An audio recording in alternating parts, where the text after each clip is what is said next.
Good evening, everyone. Call the meeting to order. The Standing Committee for the Public Safety Committee for the Annapolis City Council has come to order at 6:03 p.m. on Monday, March the 7th, 2022. At this time, call to order. Roll call. Alderman Dewan Gay.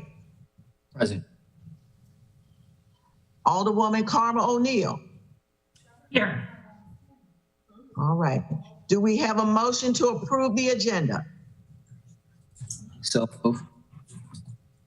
I second. All right. All in favor, say aye. Aye. Aye. I see no opposed. We will move on to business and miscellaneous number 1. Approval of the minutes, PSC 02.07.22. Approval of minutes for the regular meeting. And I'm going to take them together, if that's okay, Madam City Associate. Yes, ma'am. PSC 02.16.22, approval of minutes for the special meeting. Can I get a motion to approve these minutes? So move. Second. Can I hear a second? All in favor say aye. Aye. Aye. Aye. All opposed? I hear none. Motion carries. Committee presentations, ID-48-22, Office of Emergency Management Department presentation, Director Simmons. And I just got a text from Alderwoman Tierney. She's knocking on the door. All right. Chief Simmons and company. Glad to have you all here. We've had 2 exceptional presentations from our public safety team, from the fire department and the police department, and I know we're going to have a bang up one today. Chief Simmons. Glad to be here. I think Julian has a PowerPoint for us. He can put it up. All right. But I want to start off saying, Madam Chair and members of the Public Safety Committee, thank you for the opportunity for the Office of Emergency Management to deliver this comprehensive presentation to the committee. I've been watching the presentations and they were good presentations, very interesting, but I think the public has a fairly good working knowledge of the general duties of fire, police, and OEM. What these presentations do is they create an awareness of the finer points of the public safety team and giving the community a better understanding of our public safety abilities and capabilities. So thank you for handling that this way and having these presentations again, committee. Thank you. And Alderwoman Tierney is on. Welcome to her. So let's go to the next slide. So why don't we go ahead and start by talking about our mission statement. The City of Annapolis Office of Emergency Management provides vision, direction, and subject matter expertise in order to coordinate the city's all-hazard emergency preparedness, response, recovery, and mitigation efforts and develop a culture of overall safety. When the City of Annapolis has certain emergency disasters or crisis or special events, OEM serves as coordinators of the city's resources. In that role, OEM organizes operational responses that reduce the impact of the event and gets the community back to normal or recover as soon as we can. Go ahead and to the next slide. So the city charter, Article 6, Section 13, establishes the Office of Emergency Management Department, which went in effect July about 2019. It calls for the appointment of a director of emergency management. The director has to have a bachelor's degree and 5 years of experience in emergency management, public safety, public health, or public administration. And they must perform the duties and functions recommended by the Maryland Department of Emergency Management. Next slide, please. Now, going to the city code 11.48.060, it outlines the duties of the director, which are not all of them, but some of them: coordinating the City of Annapolis Emergency Management Program, emergency management planning process, coordinating damage assessments in emergencies, disasters, and crisis, advising and informing local officials, public awareness and education, doing our annual exercises, which we'll talk a little bit more about later on. And then, as everybody knows, our Homeland Security grants. Next slide, please. So we're also responsible, the code makes us responsible for getting with city entities who assist me in developing and implementing local emergency plans. So as you can see, here's examples of 3 of our plans. We have the Emergency Operations Plan, the Hazard Mitigation Plan, and we have the IAP for the St. Patrick's Day Parade, which a lot of you went to. So the Emergency Operation Plan details what the Annapolis departments will do during a particular emergency, disaster, or crisis. The Hazard Mitigation Plan, which the council will see sometime March next year when we have to re-adopt it, it's good for 5 years. That identifies, assesses, and reduces the long-term risk to life and property from hazardous events. And then the Incident Action Plan, and this is the one from yesterday, is a written plan that sets forth incident objectives and reflects the tactics necessary to manage an incident. And the parade went off without a hitch with everybody working together yesterday. Next slide, please. So let's talk a little bit about the history of emergency management. So emergency management kind of evolved from the old Civil Defense Administration. It was created back in 1951. And that was the Office of Homeland Security, the Department of Homeland Security of its day. So moving kind of forward there, in the early 2000s, the police department, the Annapolis Police Department, had the Office of Domestic Preparedness, and we had Lieutenant Gary Simpson was the commander of that. I met Gary Simpson when I first got here. He knew a lot about emergency management, very knowledgeable person. This was, again, the precursor to OEM as we know it today. And Alderwoman Pendel Charles, I know you knew Gary. He went on to be an instructor at the Anne Arundel Community College in Homeland Security. Good guy. In fact, last summer I ran into him downtown. We sat on the bench and ate ice cream together. So had a long conversation with him. So yes, very knowledgeable. Thank you. And go to the next slide, please. So when Mayor Ellen Moyer came to power, she became mayor. She established OEM as a standalone office. And from 2004 through 2010, retired Annapolis Fire Chief Ed Sherlock became the director. Next slide, please. In 2010, under Josh Cohen, OEM went back to the Annapolis Fire Department, and it was under me. I was the deputy fire chief at that time, and I became the director. And we went through a host of changes about that time. In 2012, OEM took on risk management duties, and we had a name change, and our name was Emergency Preparedness and Risk Management, or EPARM. And that was when then City Manager Mike Malinoff wanted OEM to develop a risk management program. So that went on for a couple of years.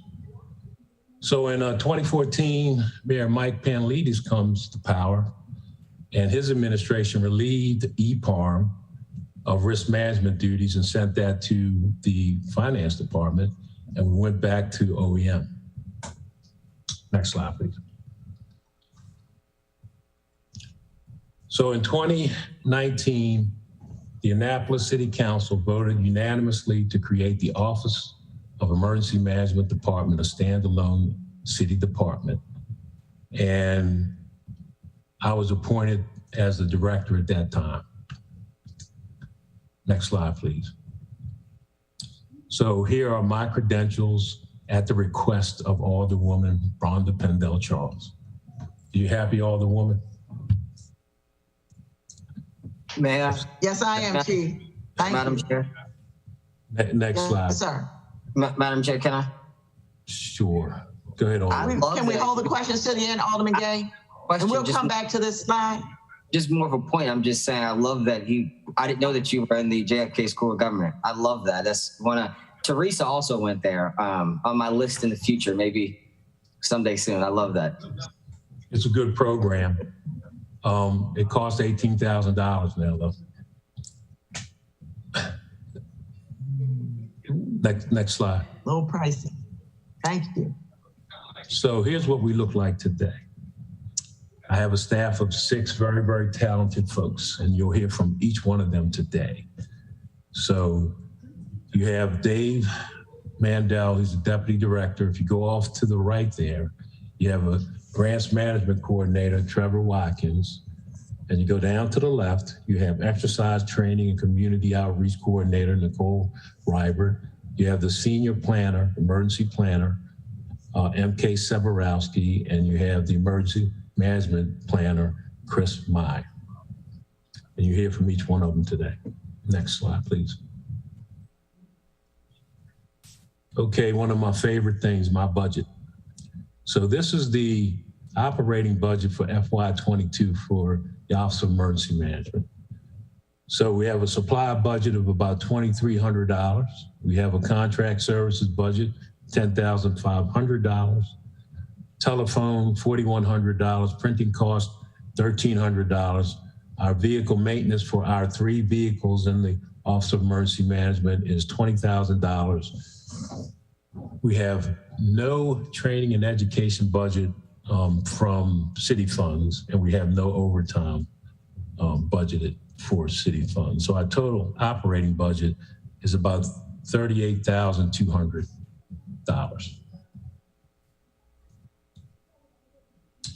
Next slide, please. So let's talk a little bit about emergency management while we're here.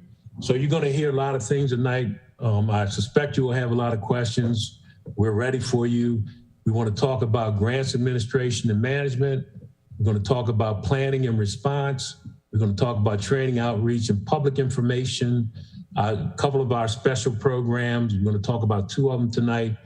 And then we're going to talk about managing a condensed version of managing the pandemic.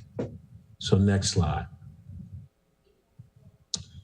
So to talk about the grant administration and management, we're going to have Dave Mandel and Trevor Watkins. So next slide, please.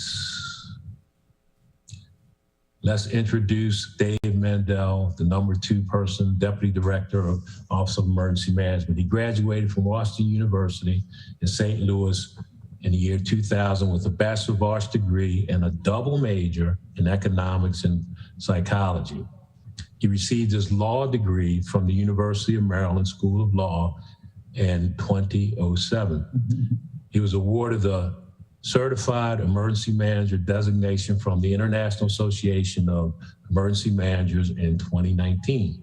He has worked at the Office of Emergency Management since 2010 and became the Deputy Director in 2014. He has a passion for bringing major mitigation projects to fruition, as you will see in a few minutes. He's originally from Florida, but has lived in this region for over 20 years. He's thrilled to be married to his wife, Carla, and father to Lena, who's 9, and Jonah, 6. Ladies and gentlemen of the Public Safety Committee, Dave Mandel. Thank you, Director. And good evening, Finance Committee. Great to be here. That is my most important job as a husband and father, and I'm very proud of everybody in my family. We can move to the next slide. So I'm going to be throwing a lot of grant figures at you, and I'm going to try to break it down as best I can in a way that it makes sense. In fact, we're getting so many grants right now that I had to go a little bit more. I had to break it down into more slides than even normal that we've done in the past few years. But let's start here. This is the overall picture. We divided our grants into public safety grants and mitigation grants. We'll talk about each one. Public safety grants, since Director Simmons has been in office, is over 11 million, as you see. Mitigation grants, since 2015, is about 6.6 million. Total grants have totaled about 18 million in the last 12 years, with an average of about 1.5 million. Remember, we're an office of 6, so to bring in an average annual grant of 1.5 million obviously far exceeds any cost that we incur for the city. We can go to the next slide. Okay, so let me explain what this slide is. This is a breakdown of our public safety grants, and I'll explain what we're looking at here. Our core 3 public safety grants, and Trevor's going to speak in a moment about where the money goes and what we do with it. But think of it as supporting mostly public safety departments, in addition to every department, as you'll see. The core 3 are UASI, which is Urban Area Security Initiative. You can see that in blue. SHSP, which is State Homeland Security Grant Program, and EMPG, which is the Emergency Management Performance Grant Program. So this is the kind of the bread and butter of what OEM does and brings in and manages on a daily basis. You can see the first half of the decade or so, that's really what our focus was. Right around 2016, 2017, we started branching out. We started looking at maintaining our existing public safety grants, but also looking for more grant funding. We went out and got, as you know, opioid intervention team funding from the health department. That's the orange. We've built that up every year since. HMEP is the Hazardous Materials Emergency Preparedness Grant Program. That money goes to the fire department for training. We've also gotten additional emergency management performance grants related to the American Rescue Plan Act and COVID as well. So the kind of the message with this slide is we have turned over every stone that we possibly could in the last 10 or 12 years, not just to be resting on our laurels or be happy with the grant funding we've got. We have pushed the envelope in every direction possible to uncover every possible grant source, both with public safety, which equips just about every department, and as you'll see in a moment, for mitigation grants. But this is a snapshot of our public safety grants over the last 12 years. Okay, we can move to our next slide, please. So these are our mitigation grants. And you can see we've gotten 4 of them since 2015. Council actually approved the latest one, the largest one on there that towers above the rest of them just in the last month or so. I think this new council did, as a matter of fact. That's the Hazardous Mitigation Grant Program, the $3.4 million, which went to the Compromise Street pumping station. So that's brand new. The CFMG is the Comprehensive Flood Management Grant, which is from the Maryland Department of the Environment. And in total, that has provided us with $3.1 million of grant funds also for the Compromise Street pumping station. We've gotten the pre-disaster mitigation grant to write, our hazard mitigation plan. And we've also gotten, most recently, the flood mitigation assistance grant, which is being used to develop a flood mitigation plan, a flood resilience plan, which is in development. The overall message of this slide is, in the last 5 years, the last 6 years or so, we have upped our game from a mitigation grants point of view, where from previously having few, if any, mitigation grants, we have gotten already about 6.6 million in the last 5 years, and we're looking for more. So we are, like I said, the message to take away from these 2 slides are we are turning over every possible stone we can to find every bit of funding, whether it's public safety or mitigation, for the city. And then we administer those funds and make sure they're in compliance with grant guidelines and reimbursement and everything that goes with that. So we were really proud of the successes that we have achieved thus far with grants in general and the increase in mitigation and public safety grants as well.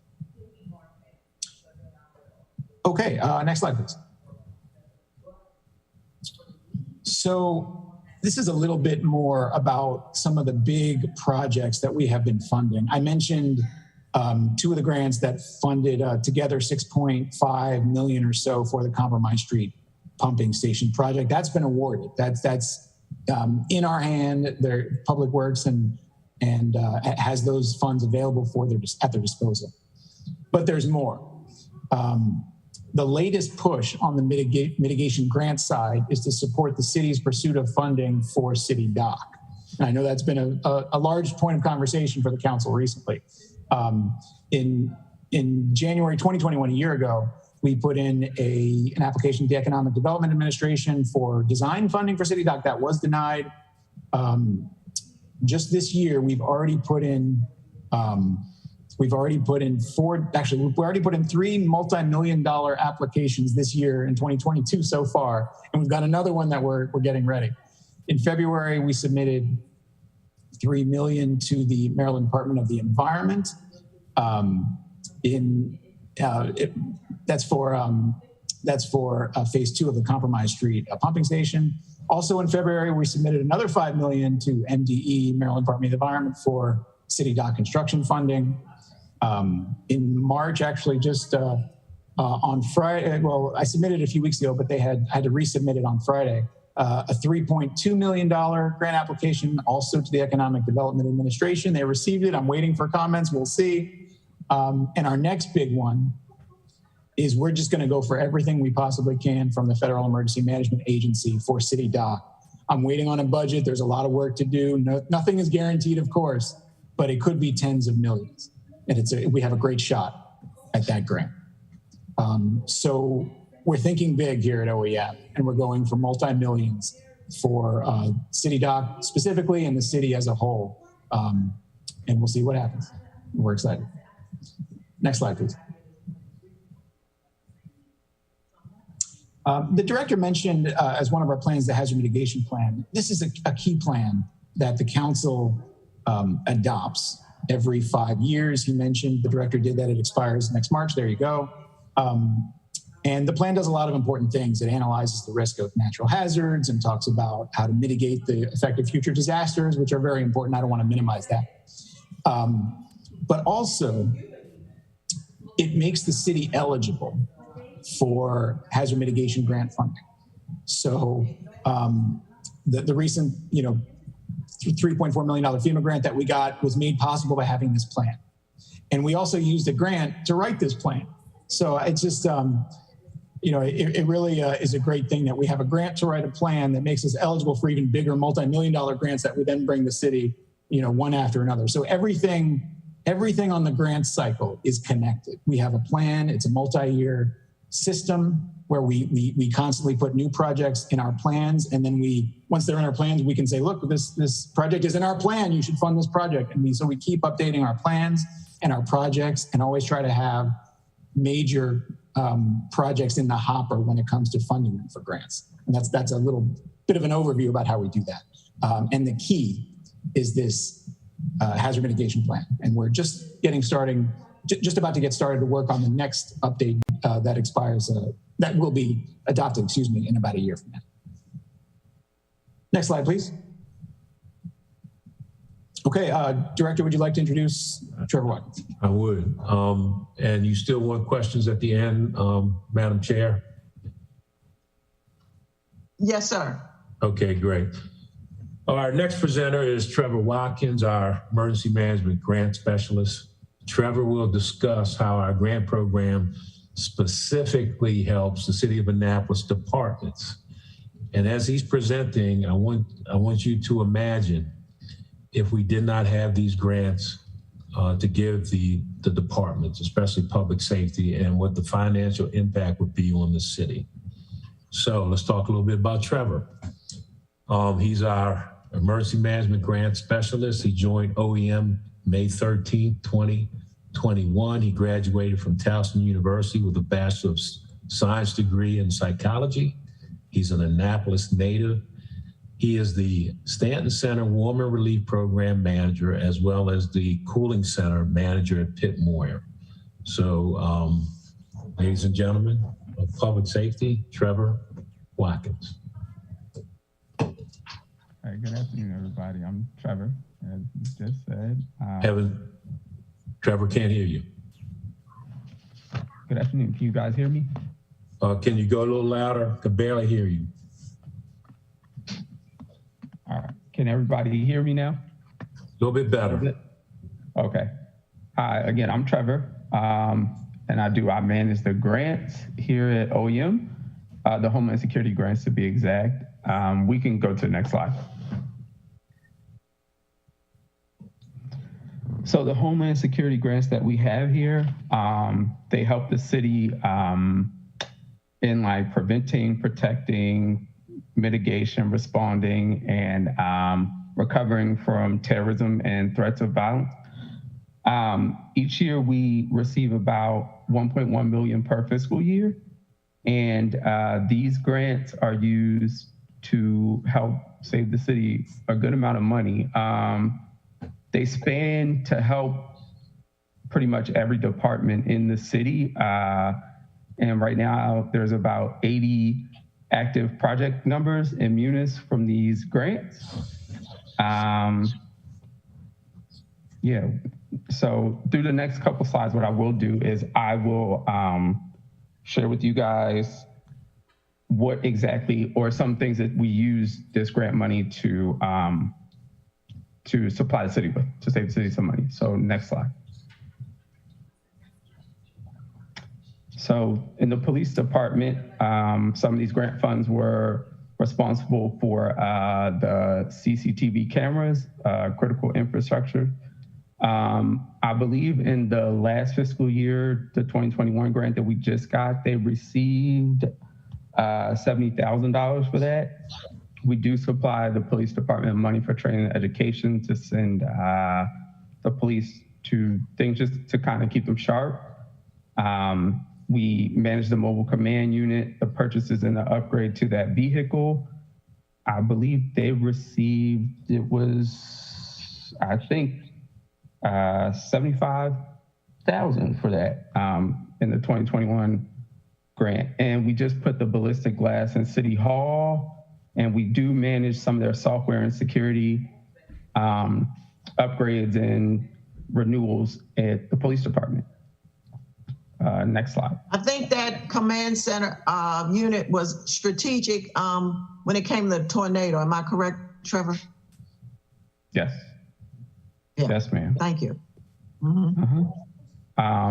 And for the fire department, we supply, we oversee money for the city of Annapolis, but we also coordinate with Baltimore City and Baltimore County. Our bomb squad received in the 2021 fiscal grant, they received almost $87,000.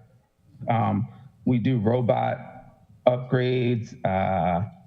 We help the hazmat team with gas detections, encapsulating suits, their trainings. And again, like we do firefighter training and education courses. We send them to conferences and things like that. And we help supply them with vehicles. At one point, we even bought them a dog. So yeah, and they also operate, they use our alternate EOC. It's actually located in one of the fire stations. So that's how the grant money goes to the fire department. Next slide. And then we have our department. The grant funds are used to pay the salaries for our senior planner, our emergency planner, our exercise and training community outreach coordinator, which if you noted, Dave said that there's 6 of us, Chief said there's 6 of us. So the funds from the grants take care of half of our officers' salaries, which is neat. We do training education for us. We actually have a couple of people from our office going to a hurricane conference next month. We pay for the exercises. Our Prepare Me app that I'm pretty sure you all have, and some response vehicles. We actually have one of those on the way soon. And our radios to communicate during emergency events. And also our office overtime, since that's not in the city budget. Next slide. And in Public Works, we use funding to buy them variable message signs, mobile street signs, as you can see, like the one in the picture, when there's flooding going on and stuff, the ones that they kind of use to direct people. And we send them to trainings as well. We have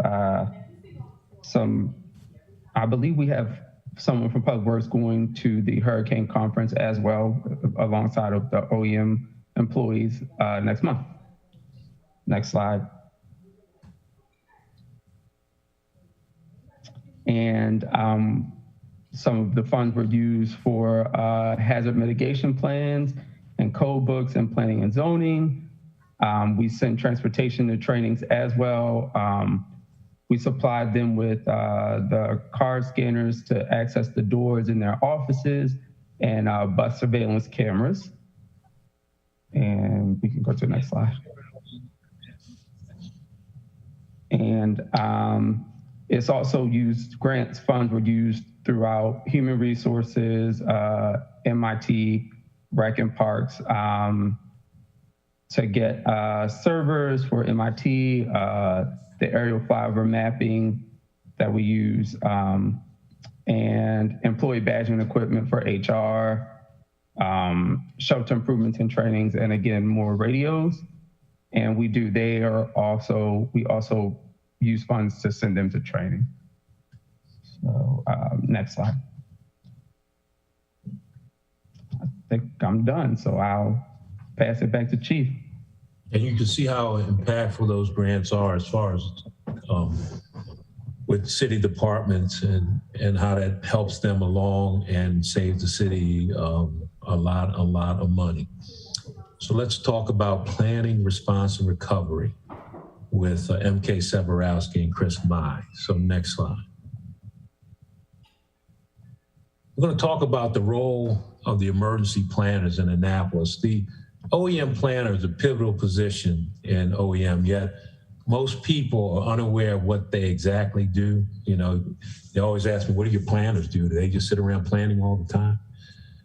MK will clarify the roles and responsibilities of the planners and take some of the mystery out of the position. Next slide.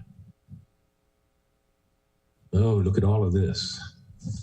Okay, MK Severowski, she is the senior emergency planner. Her education is a bachelor's degree in political science and criminology and a master's in emergency management. Some of her certifications, credentials, and certificates: she's a certified emergency manager, the Maryland Professional Emergency Management Program certification she has, an advanced planning practitioner. She's working on that now. She's an MCAC Fusion Liaison Officer. Some of her FEMA certifications are the Homeland Security Exercise and Evaluation Program. That's for giving exercises. She holds certificates in advanced ICS, which we will talk about a little bit later, in 300 and 400 level. She's advanced ICS EOC integration. She's a part of the Maryland IMT. She's an IMT instructor. She's an IMT Support Academy instructor, and she's a planning section chief type 3. She belongs to the International Association of Emergency Managers. She belongs to the Maryland Emergency Management Association and the Maryland Incident Management Team.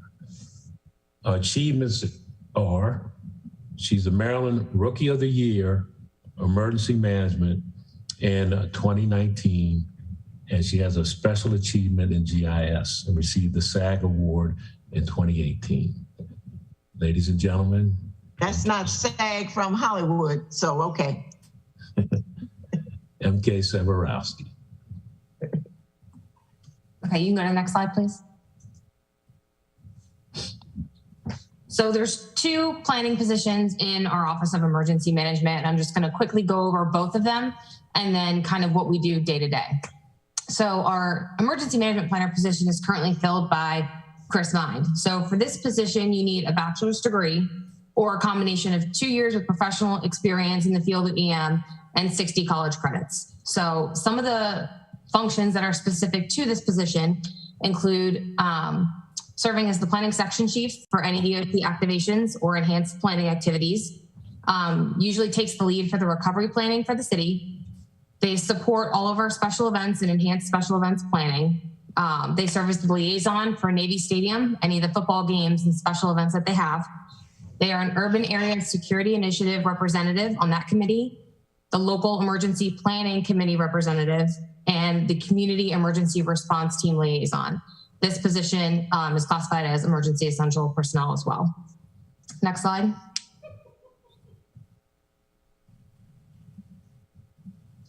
So my position is the senior emergency management planner position. So for this position, a bachelor's degree is required and a CEM is preferred. That's the certified emergency manager certification. And some of the essential functions for this is serving as the EOC manager during any activations, and quasi-supervisor as need be or in the absence of the deputy director, providing administrative and policy support where needed, overseeing special projects and programs. Like he said, serving as that planning section chief for IMT deployments across the state. I am the coordination point for the Maryland Department of Emergency Management's special events program. So I am the #1 contact between us and the city for all of the things that go on in the city. And the MCAC Fusion Liaison Officer. So I'm again the connection between us and emergency management and the Fusion Center. And then this position is also classified as essential. Next. So there's a lot that goes on day to day. The big thing in emergency management is that every day is different. And every day can be, planning, training, exercise.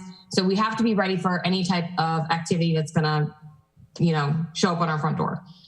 So these are just some of the key functions that we have to do day to day, in addition to being able to respond to and recover from any type of incident or disaster.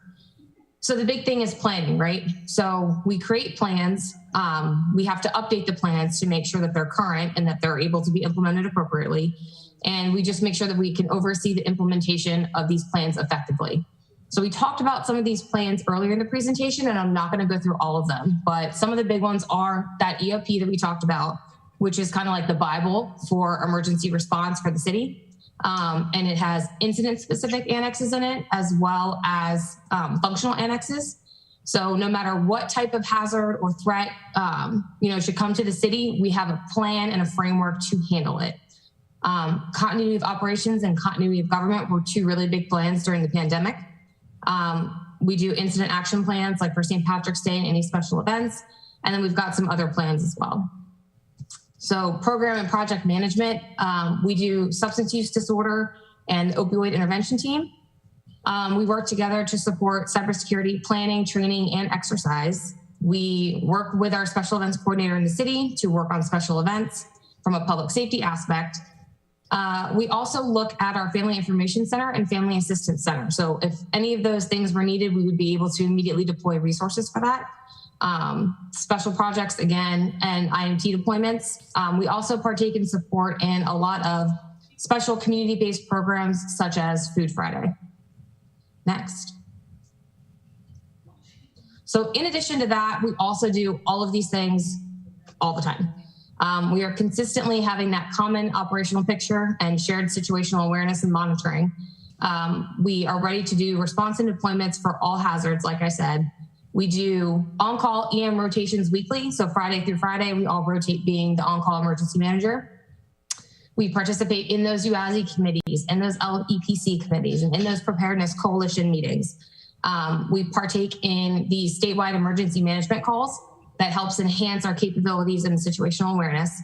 And then in addition to everything planning, like I said, we also do the community training, the outreach, the education, and just overall, we support every area of emergency management. So prevention, preparedness, protection, mitigation, response, and recovery. So planning is not just its own thing in a silo. We support every area of the office, and it really overall enhances the capability of our office for the city. And then it's also a bigger picture for what is our integrated preparedness program in the city. Next. So next, we're gonna kind of focus on recovery, and that's important because, you know, we're getting a lot of exercise in recovery because we had a tornado strike us on September 1st, and we're still recovering from that. And we're going to be in that neighborhood and that community till we can see everybody recover. So Chris Meyer is going to talk about recovery. Recovery are any activities that continue beyond an emergency period to restore and stabilize a community. In recovery efforts, the Office of Emergency Management will always strive to help to make the community whole as best we can at any emergency, disaster, or crisis. We are still in parole after September 1st tornado to make sure that we do all we can do to help people recover and not leave anyone behind. So next slide, please. So Chris Meyer. Chris is the emergency management planner. He joined OEM on September 1st, 2021. He graduated from the University of Maryland in the summer of 2021 with a bachelor's degree in Homeland Security and a minor in Communications Studies. He earned his Associate of Applied Science degree in Homeland Security Management and a certificate in Law Enforcement and Criminal Justice from Anne Arundel Community College. He's currently enrolled in the Master of Public Administration program at American Military University with a concentration in disaster management. He is a member of the International Association of Emergency Managers, pursuing his Associate Emergency Manager designation. He was born and raised in Anne Arundel County, is an active volunteer within the community, and is happily married to his husband, Tim, of 5 years. Ladies and gentlemen, Chris Meyer. Thank you, Director Simmons, and thank you all for having me here to speak with you guys tonight. We can go ahead to the next slide, please. So as Director Simmons mentioned, we did have two major emergency events this past fall. As he mentioned, we had an EF2 tornado that struck down in Annapolis on September 1st. And then around Halloween weekend that same year, we had a very significant coastal flooding event that had major impacts throughout the city. So as he said, you know, we had our response phase, but you know, it's 6 months later and we're still working on the recovery phase, recouping the losses, you know, rebuilding the damage that happened from the tornado. And as mentioned, recovery can be a long process, you know, so we work hard at that, and we're going to talk about some of those initiatives today. So next slide. So first, just kind of want to recap a little bit about the tornado that happened during the remnants of Tropical Storm Ida. Many of you are already aware of the damage that caused, but just to kind of recap, it was in fact categorized by the National Weather Service as an EF2 tornado. This means it reached, you know, estimated peak winds of about 125 miles per hour. It traveled about a little over 11 miles and struck mainly on businesses in the West Street area, and then residents in the Parole neighborhood along Forest Drive and in that area. Next slide, please. So as part of recovery and after the initial response, as we mentioned, our office helps coordinate damage assessments to look at the impacts that happens during these disasters. So from the tornado alone, as you can see from the pictures and information here, you know, we had over 100 homes and businesses that were affected. 5 that were completely destroyed, like the home you see there in the upper right, that had its roof completely torn off. We had 29 buildings with major damage, 25 of which were fully condemned, 46 minor damage. And then initially we had 37 people displaced who we worked, you know, the city offered to put in hotels. You know, we set up emergency shelter operations at Pip Moyer, and then worked with a lot of our local area partners to get them into more long-term temporary housing. In total, the storm did about over, and this is a low estimate, $7.1 million in structural damage. and about 3.8 million in business economic loss. So this was damage, not property damage, but the amount of income that was lost due to the close of business and not being able to reopen. And for some of the businesses, this number is growing for them as well. In order to complete the damage assessments, OAM did complete various tours with state, federal, and other local partners. So as you can see pictured there, OAM completed tours with Governor Hogan, Mayor Buckley, Alderwoman Pendel Charles, city leadership, and also with the county executive. We did a joint preliminary damage assessment with FEMA and the Small Business Administration and our Anne Arundel County partners, because the tornado did affect parts of Edgewater as well. And then as part of the grant process and recovery process, we conducted additional tours with the Small Business Administration and the Department of Housing and Community Development, which is the state's arm for doing disaster management, disaster relief grants. Next slide, please. It's important to notice that in the parole community, it was affected greatly. More than 90% of all properties that were damaged in the tornado were in this area. There was churches, health centers that were affected, but the residents that were affected, 43 of them live with subsidized housing households. We have 26 homes with retired seniors, 1 fixed incomes, only 11 households that were non-seniors. But it's important to note the statistics, as we'll later discuss the importance of grants and loans. But 83% of all affected households residing in this area were either on subsidized housing or were retired seniors on fixed incomes. Like I said, this is important to note when it comes to recovery efforts and obtaining, disaster relief. Next slide. So I want to talk a little bit about the immediate recovery initiatives. So these are things that happened quickly right after the tornado and kind of what we did. So between the city of Annapolis and also community support, some of the things we did, we set up a community resource center and conducted town halls so that we could speak with with the community directly and talk with the residents and help guide them through what the recovery process would look like, and what they can expect and how to apply for grants and so forth. The city participated in community cleanup events, as you can see pictured there. The city helped provide neighborhood dumpsters and supplies in the communities so that people could, quickly, dispose of the debris caused by the storm. The city also enacted what we call a one-time corrective tree action agreement. There was a lot of downed trees on both public and private property, and the city did come forth to help the cost and the labor to remove the trees even on private property. We also had a lot of partners help and support with community donations. So Blessed in Tech managed kind of the city's donations management program for that, which brought in about $9,000 that we were able to distribute to those impacted. And then the Zhuji Foundation helped by hosting a direct financial relief event in which they gave out over $30,000, I think, between 18 families in forms of direct, debit cards that residents could use to, help cover some of their damage lost. Next slide. So talk about the process for achieving grants in the recovery process. It is a long process and it works up its ladder. So it starts at the local level, moves on to the state level, and we work at the federal level.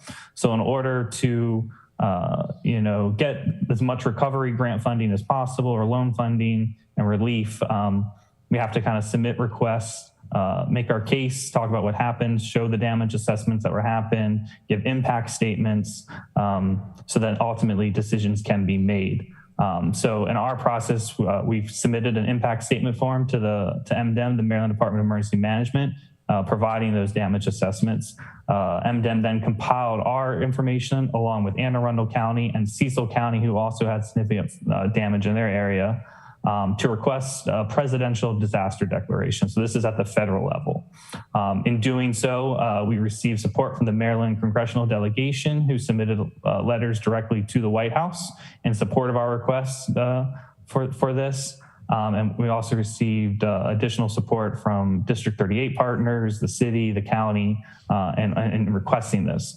Unfortunately, there was not a state of emergency declared for this storm at the state level, and some other things that happened. So we were denied a presidential disaster declaration. This is where FEMA kind of comes in and provide grants. However, we continue to work with MDEM to overcome that and request a small business administration, which is a part of of the federal process for disaster relief, and we were given a SBA disaster declaration. So this was enabled us to provide SBA loans, so loans at 0% interest or low interest to businesses and homeowners and people with property damage so that they could recover the losses and start the rebuilding process for their homes. In doing that, we wanted more. We needed to go more. We needed more assistance. We wanted to look to the state. So in working with a lot of local officials, we kind of formed an action committee, which comprised of Annapolis, Anne Arundel County, District 38 officials. And we worked to petition with Governor Hogan and the Department of Housing and Community Development to activate state disaster relief funds. So the state has these programs in place, but they're not funded unless a disaster occurs. So there's a list of different programs that are available, but in order to grant access to those fundings and those resources, money has to be allocated into them. And to do so, you request from the governor and the Department of Housing to have those programs funded. So there's specific ones you kind of look through and you request, and we did that. And as you can see there, ultimately Governor Hogan directed $4 million to activate these DHCD programs, and that was to be shared between the city of Annapolis, Anne Arundel County, and Cecil County as well. Next slide.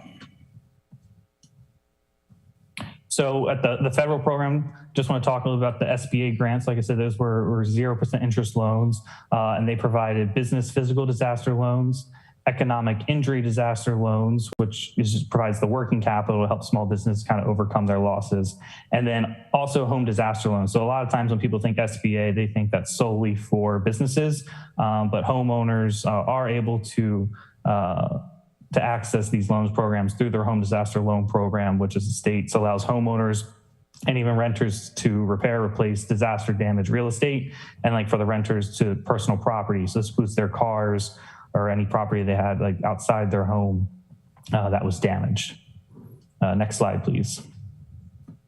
So in that process, that runs from August 31st, or the storm happened again from August 31st, September 4th. The program ran from February until February 1st this past year. So in total, when those were made available, 7 loans were approved in Anne Arundel County. So this is combined of the county and city together for a total of $477,000.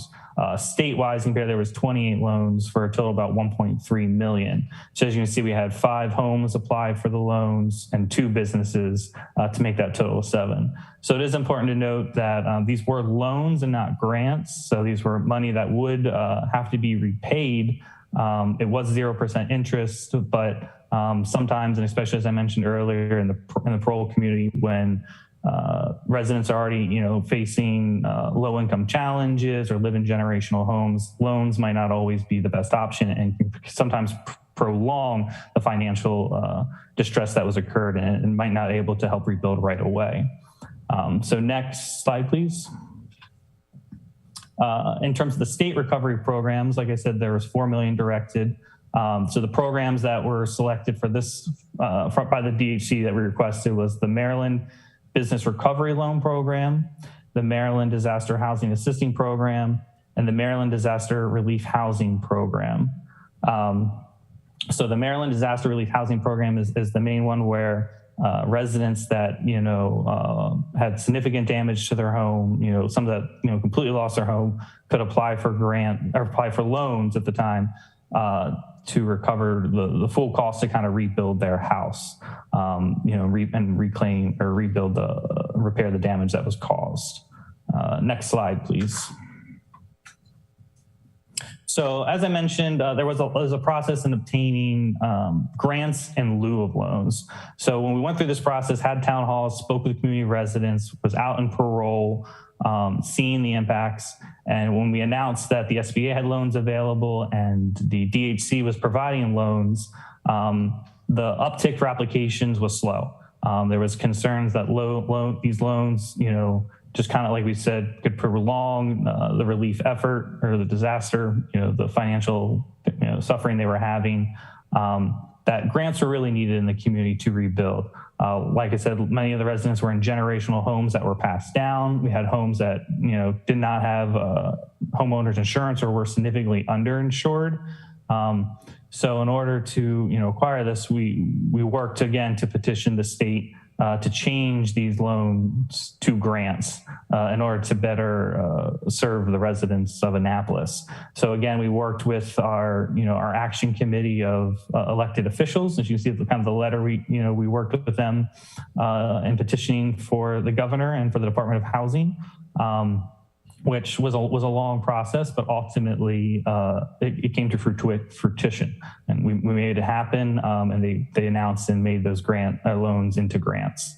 With that process, though, applications for grants can be difficult and long. So as you see on the right, this was a form that our office created to help guide the residents of parole in completing those applications and gathering all the necessary information from tax records to award letters if they receive Social Security or pension programs.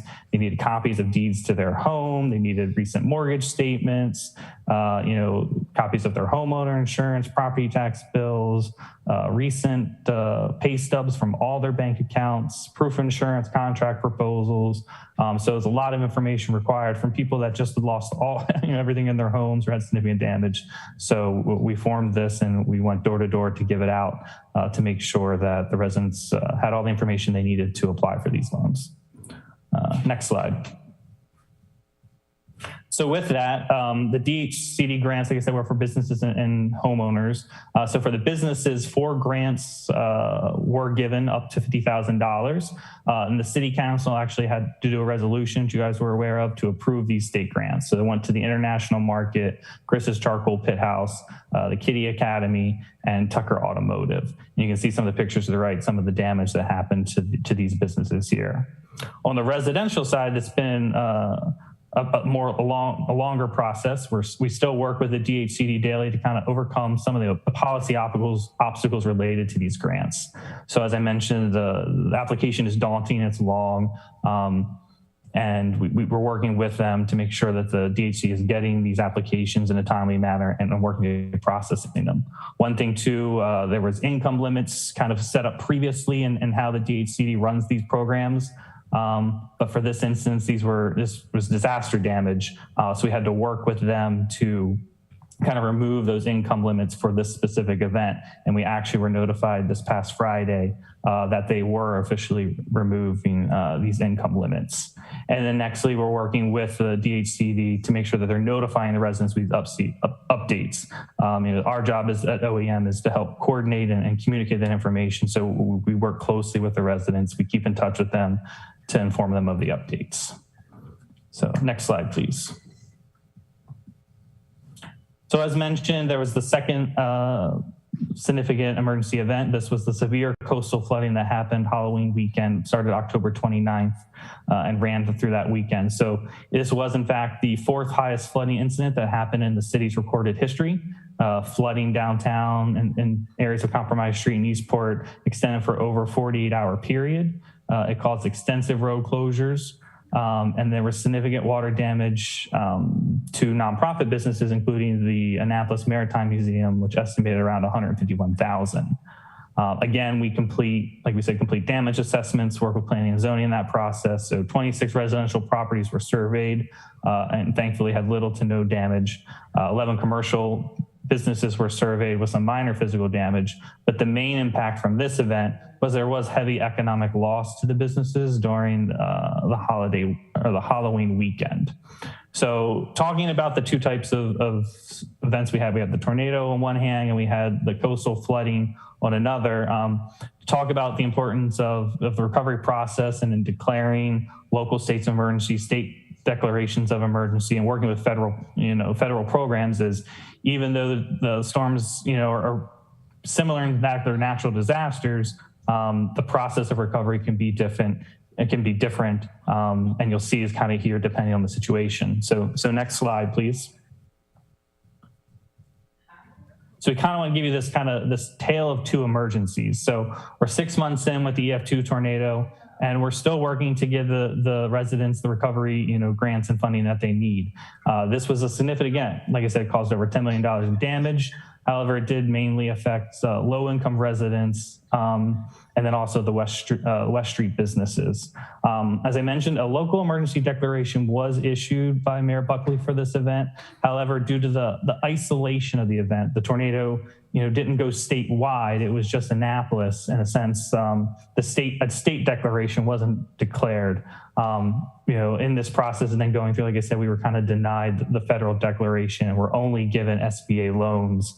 And initially at the time, we're only given loans from the Dhcd, from the Department of Housing.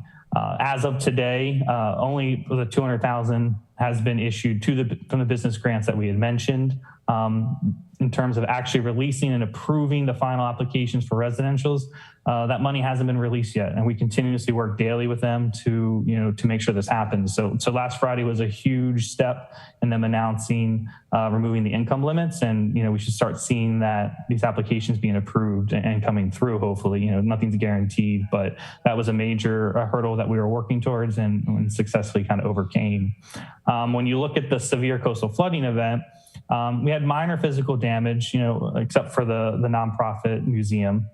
But there was major impacts to the loss of business revenue over that busy holiday weekend. A local state of emergency was declared, and kind of, in response, it was statewide, but also with what happened kind of with the tornado and understanding the importance of the state declaration, that was also issued for this event. In doing so, when a state declaration is made, additional grant funding kind of is set up in the state system that can be released. So even though we didn't have to go after the SBA or a federal or presidential declaration because we didn't meet the damage threshold, due to the fact that a state declaration was issued, immediate Volt funds, so these are video online casino gaming funds, were made available to businesses immediately, up to $50,000. So the next day, businesses could start applying for these grants up to $50,000. And the businesses, the funds have been released for this. But one exception is that for this process that nonprofit organizations are excluded. So as you can see, they're both natural disasters, but it is the importance of how the legislation is written in order to get certain funding. So we were able to get immediate funding for the flooding. However, for the tornado, it's been a lot more drawn out process. So, and like I said, we've informing that action committee and working with District 30A. There's been movement at the state level to put state legislation together to kind of give local jurisdictions like more power with the local emergency disaster declaration to have grant funding released. So next slide, please. So at the state level, we have two bills that are being proposed in both the House and the Senate of the Maryland General Assembly. So House Bill 386, sponsored by Delegate Jones, Henson, and Watson, and then Senate Bill 310 on the Senate side by Senator Elrith, Hester, and the others that you see listed there. So this proposed legislation specifically targets those Volt fundings that we mentioned. It's through the small business or small minority women-owned business accounts that are released when the state declarations are declared. So this bill calls for allowing those funds to be released when the local state of emergency declaration is declared. So we don't necessarily will need the state declaration anymore. If a local declaration is made, we can have these grants immediately released to people that were impacted. The bills also include provisions which would allow for nonprofit organizations to be included in their eligibility that they're currently restricted from. So moving forward, if this bill passes and works through that, and we're helping to support businesses like the Annapolis Maritime Museum would in fact be eligible for grant funding moving forward. So in support of this bill, OAM did provide written testimony to the Maryland General Assembly testifying in support of both bills. And both bills are currently moving through committee and are expected to receive a favorable recommendation. Next slide. And I'll pass it back to you, Chief. Thank you, Chris. So now we're going to talk about training, exercise, and outreach for a little bit. OEM has always made great efforts to maintain a robust outreach program for our community residents. We've always been consistent in providing an annual full-scale exercise for the past 12 years. We take preparedness for both the Annapolis residents and the Annapolis departments very, very seriously. So Nicole Rybert is going to talk a little bit about our exercise training and outreach program. Next slide. Let me introduce you to Nicole Rybert. She is the Exercise Training and Community Outreach Coordinator. She graduated from George Mason University in 2017 with a BA in Global Affairs with a concentration in Human Security and a minor in Intelligence Analysis. Originally from Virginia Beach, she moved to the area in 2017. Previously, she lived in various parts of California and Tampa, Florida. She's passionate about education and community outreach, and that's why I hired her. So ladies and gentlemen, Nicole Rybert. Hello guys, thank you all for having me tonight. I really appreciate it. And without further ado, let's talk about community outreach. Next slide, please. Next slide. So these are just some images of our office out at community outreach events. And this is to illustrate that everyone in our office participates in community outreach in some way, shape, or form. It's something that we're all really passionate about. Next slide. So OEM participates in outreach in all of our city's wards, and just some of the outreach events we've attended in our past year include the vaccine and test kit distribution for COVID-19. We've done hurricane preparedness presentations at various senior centers. We also did a tornado preparedness presentation at other senior centers as well. We participate in character counts every week. We've been to National Night Out. We were at the El Dia de los Muertos Festival. We were at the Kunta Kinte Heritage Festival. Family Fun Day at NSA Annapolis, and we go to various Unity Days and Resource Days in the city's wards. Next slide, please. So why am I passionate about outreach and community outreach? It's because it not only gives us the opportunity to educate our community on preparedness, but it helps us build relationships with our citizens as well. So the more we actively engage in outreach with our residents, the more likely they're able to reach out to us to receive information on resources and assistance. So one of the programs that we have in our office is our special assistance roster. This is a roster that we maintain internally. And during an emergency, if residents sign up, we're able to contact them before and after an emergency to make sure that there are no unmet needs in our city. Next slide. Another outreach tool that we use is Alert Annapolis. This allows us to send messages directly to our residents in the medium of their choice, whether that be text message, phone calls, emails, and we're also able to target specific geographic areas. That way they receive the most pertinent information. We also have an app. It's the Prepare Me Annapolis app. It's available for free on Google Play and Apple, the App Store. And they're able to send alerts through there as well. We send alerts regarding the tornado, flooding downtown, events downtown, and events at the Navy Stadium that may impact the surrounding area. And some other tools that I like to use this app for is it has a list of items for your emergency preparedness kit that residents are able to check. And they're also able to send damage assessment reports directly through the app as well. Next slide. So moving on to exercises that the city does. Next slide. So this is part of the city code that speaks directly to exercises in this office. It states that the director's duties include guiding the Office of Emergency Management and conducting annual exercises to test plans and systems to obtain lessons learned. So what exactly does that mean? Next slide. So like my director stated, for the past 12 years, we've held annual citywide exercises, so at least one every year, on various topics to include tropical storm response and recovery, mobile flu clinics and vaccination clinics, active assailant drills. And I want to specifically note that the pandemic did not stop us from conducting a citywide exercise. We just moved it to a digital format with focus on cybersecurity as well. Next slide. So this year, one of the exercises that we have planned is to review our emergency action plan for the Dam 135. So we're required by the state of Maryland to exercise this plan whenever changes are made to it. So our office will facilitate a tabletop exercise along with Public Works, and participants are going to include ourselves at OEM, Public Works, the Annapolis Fire Department, the Annapolis Police Department, Anne Arundel County Office of Emergency Management, and other stakeholders as well. Next slide. Moving on to training. Next slide. So one of the trainings that we held last year was our Call Taker Refresher course. This is for volunteers in our Joint Information System, otherwise known as the JIC. The JIC is an essential part of the Emergency Operations Center because when activated, volunteers will go to the Emergency Operations Center and help alleviate some of the non-emergency calls that would otherwise be received by police dispatch, thus freeing up their calls to be able to respond to the emergencies.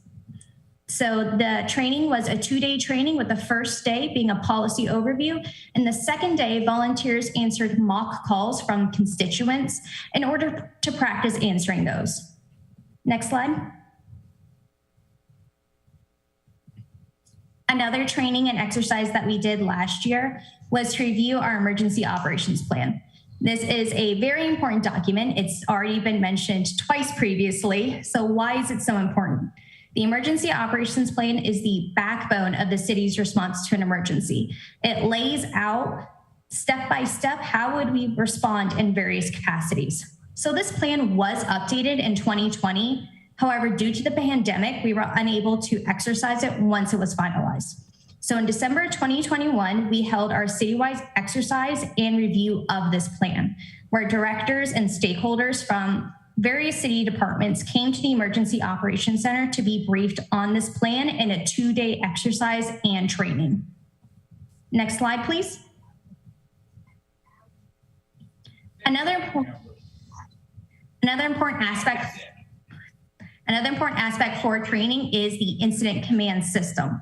So the incident command system is something that everybody in our office is trained upon, as well as other departments as well. And we'll be going over that in just a minute. But just to give you guys some background, the incident command system came about after the attacks on September 11th, where President George Bush issued the Homeland Security Presidential Directive number 5 in February 2003.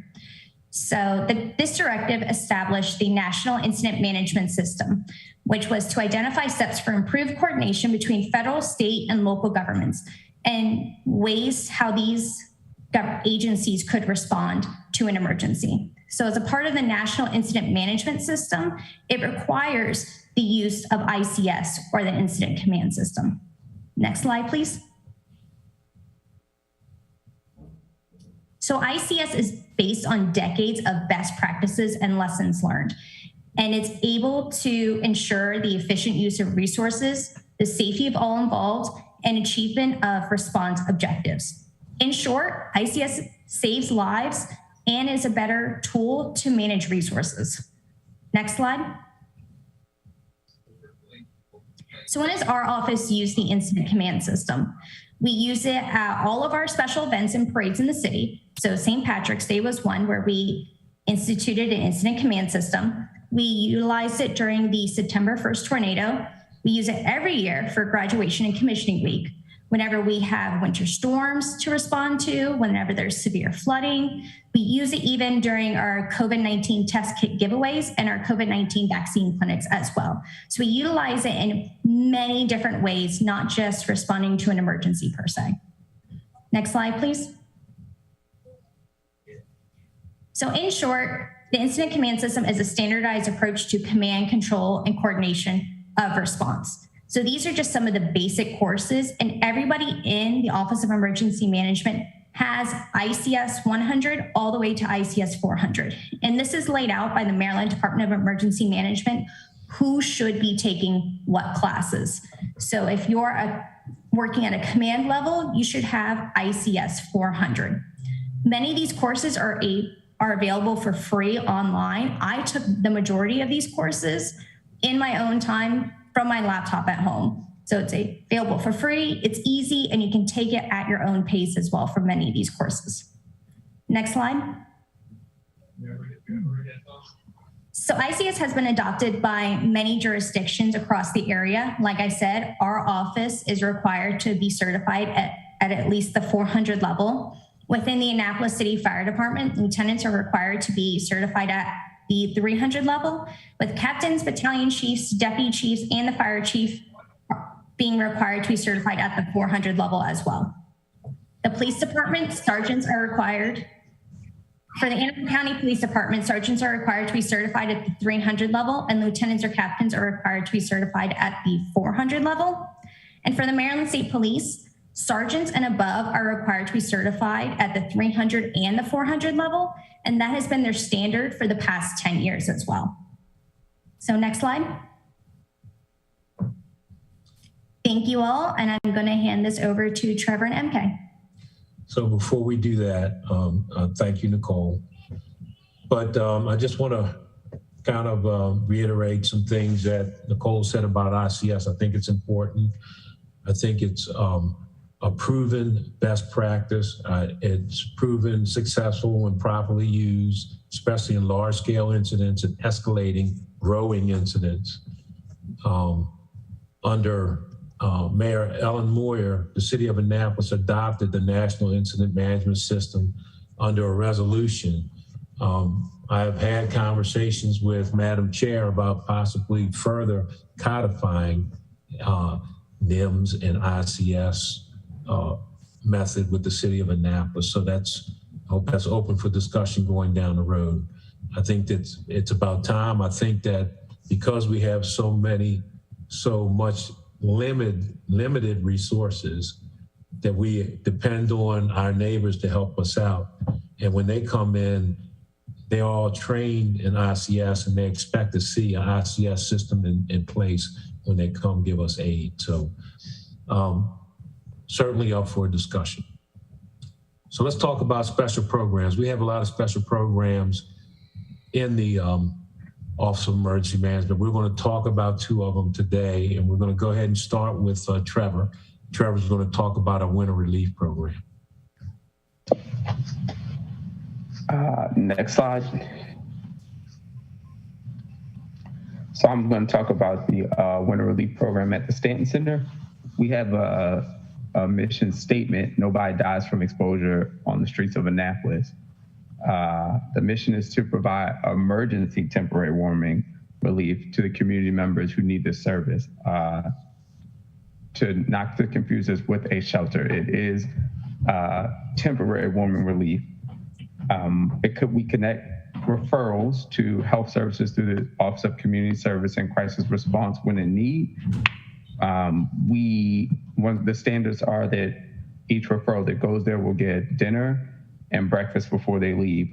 This service is 7 p.m. to 7 a.m. They are provided a cot to sleep on with blankets and pillows, and they're definitely treated with dignity and respect when they arrive at the Stanton Center. This season, the Winter Relief Program has activated 84 times, 5 of which of those times we had severe weather where we had to activate 7 a.m. to 7 p.m. So it was open 24 hours. And 79 of those times were nights. In total, we've had 856 referrals this far through the winter season, with more to come as we see the weather has been fluctuating and we're not quite done yet. Next slide. So prior to my arrival, the Lighthouse Shelter has started partnering with the city of Annapolis for the winter relief program in COVID due to a lot of shelters not being open, not accepting referrals. So in 2020, the fiscal year 2022 operating budget allowed $7,950, which allowed for the Stanton Center to open about 46 nights during the winter season, but that would be at 32 degrees. Additionally, the Lighthouse Shelter partnered with the city again this year to provide up to an additional $15,000 to help the city be able to open up at 32 degrees as opposed to 25. So let me correct that. I'm sorry. the Stanton Center would have been able to open 46 times at 25 degrees on the city's budget. With this additional money, the warming center was able to open an additional 38 times to date. And for fiscal year 23, the Office of Emergency Management has requested additional funds in the budget to have the city budget of $16,000 as opposed to the $7,950, so that we will be able to keep opening up at 32 degrees as opposed to the 25 degrees, which essentially will keep more people off the streets when the winter weather gets pretty brutal. And that's what I have on that. So next slide. So MK is going to talk a little bit about substance use disorder and the OD-free dashboard. MK. So the city, we really do focus on all substances. In 2017, emergency management got into the game when the governor declared a state of emergency, basically, putting us in the position of utilizing our resources to kind of manage this epidemic. So we've done a lot of work since 2017, and there's still a lot more work to do. But we had a really good year. So we had 31.8% decrease in all overdose incidents compared to 2020. So we had 198 then and 135 in 2021, which is the second lowest overdoses in the past 6 years. The lowest was in 2016 when we had 122 documented overdoses. This is a 39.3% decrease in fatal overdoses as well for 2020 versus 2021. And then for heroin and opioid, we saw almost 18% decrease from 139 to 110. So the good news is basically all of our overdoses, all of our fatals have decreased from 2020. So wards 1, 2, 5, and 6 had at least a 36% decrease, and wards 1 and 2 had a decrease of at least 58%.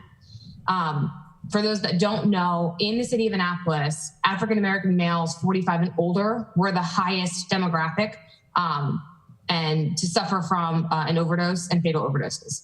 So right now, Black males over 50, we've seen a significant decrease in non-fatal overdoses compared to the previous year.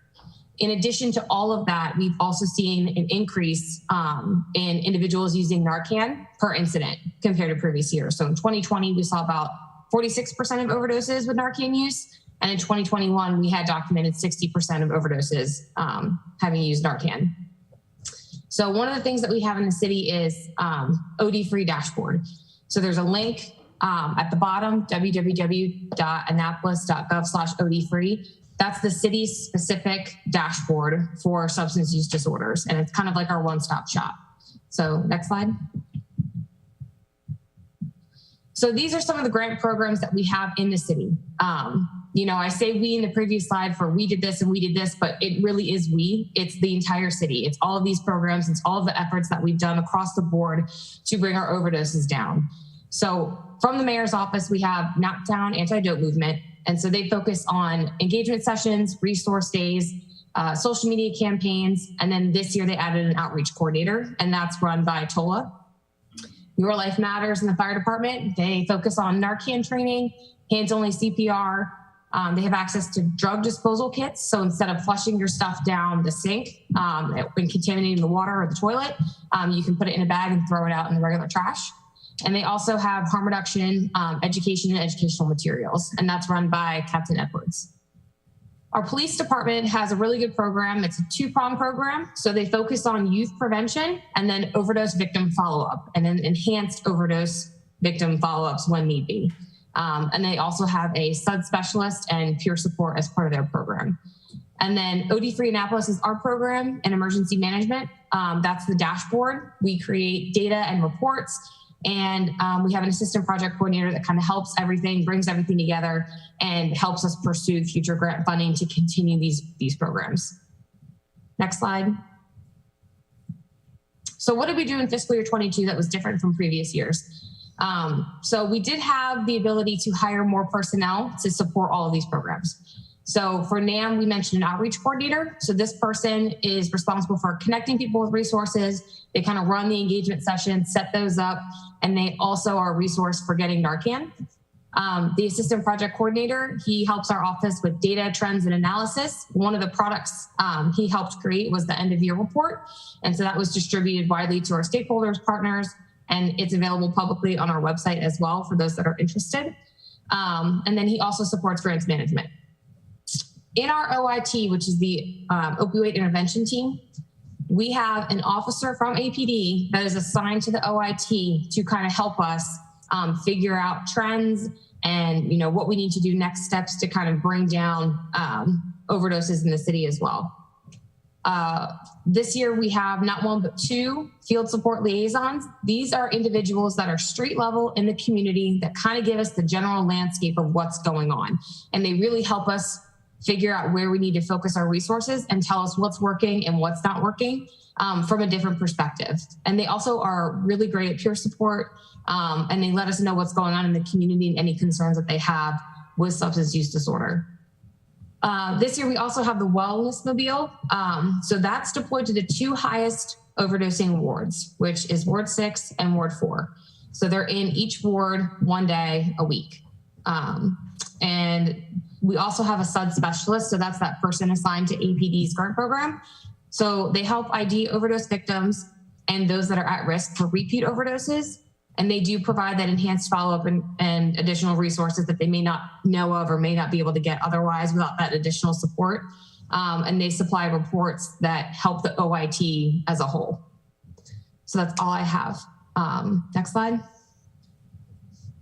So I just want to say to the council persons on the call that the $65,000 that you all supplemental appropriations for this program is making a difference. And we really appreciate your support on that. So finally, we're going to talk a little bit about the pandemic, and it's going to be an abbreviated version, just trying to give you an idea of what it was like for us in managing the pandemic. And again, MK and Dave. MK, we'll go ahead and start with you. Okay, next slide, please. So this is just really an overview of the mitigation, response, and recovery efforts that we've done, and then I'll toss it to Dave to end with business recovery. One of the things we had was employee support, and we had an employee support team. So that was Public Works, the Office of Law, HR, OEM, and our risk manager and the city manager all coming together to kind of figure out how we can best support our employees during the pandemic. And so some of the things that were involved with employee support included epidemiology and contact tracing. So making sure that the employees got the support that they needed, got the care that they needed, and did not bring any symptoms or transmit COVID throughout the office.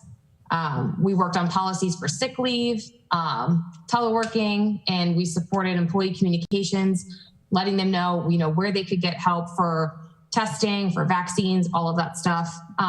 We provided trainings to supervisors on how they can best support the employees. And then we also supported the adjustments that were made to city offices. So plexiglass and other physical barriers and modifications as needed.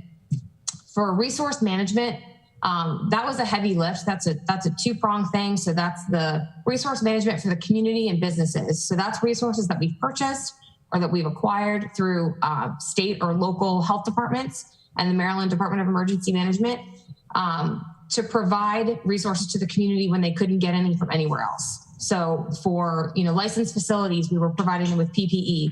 For businesses, we were giving them masks. We provided them with thermometers. City staff, we provided them with cleaning products and sanitization products, PPE. And there's a picture over here with just some of the things that we were able to provide, just a quick snapshot. That includes test kits, cleaning products, just anything that they needed to keep themselves and their families safe. We also had, in the beginning especially, COVID leadership meetings daily. We brought all of the city departments together and city leadership to figure out, what we're doing and where we need to go. We provided and ran testing and vaccination clinics and points of distribution. And points of distribution was kind of like what we do, where we just distribute any resources that are needed. So we did several test kit distributions, one of them being in Eastport, the other one being at OEM at Taylor Avenue, to provide that to the public. We were also on top of public information, making sure that they knew the latest about all of the information that was coming out from state health department, local health department, and policies. We still had a heavy focus throughout everything with community education and outreach. And then we did a lot with business recovery as well. And I'll let Dave talk about that. So next slide. Thank you, MK. Business recovery. So we've all been through COVID together, and we know there are so many challenges that we have been through. One of the great ones was all of a sudden businesses had a significant drop in revenue overnight in a sustained way. Ever since the pandemic began, emergency management has been moderating meetings of the COVID-19 business recovery team. This is an innovation the city came up with on a dime to help all businesses in Annapolis make it through the pandemic and recover. We are still meeting to this day. The meetings started weekly, I believe. We're still meeting every month now, obviously, because things are quieted down in a good way. But this was a really good group that came together. And it's not just city talking about how we help businesses. Obviously, we moved to outdoor dining, masks and temperatures, and we brought the Anne Arundel County Community Emergency Response Team downtown at the tables, if you remember, helping folks with information and doing all kinds of things. But more than that, we brought all the stakeholders together. So Eric Evans of the partnership, obviously the city council and the business development personnel and the mayor and city manager and everybody that has a say in decisions. Everybody would get on the phone together, on the meeting together, talk about solutions, what businesses were experiencing, what would help them, how we could get through legal obstacles with the council's support and Office of Law. We tackled every obstacle that we could related to business recovery, and it's really been a great success. And like I said, they're still meeting, albeit not as often. And so this group has held up, and we've accomplished some really great things to get our businesses through the pandemic. So that's what I've got.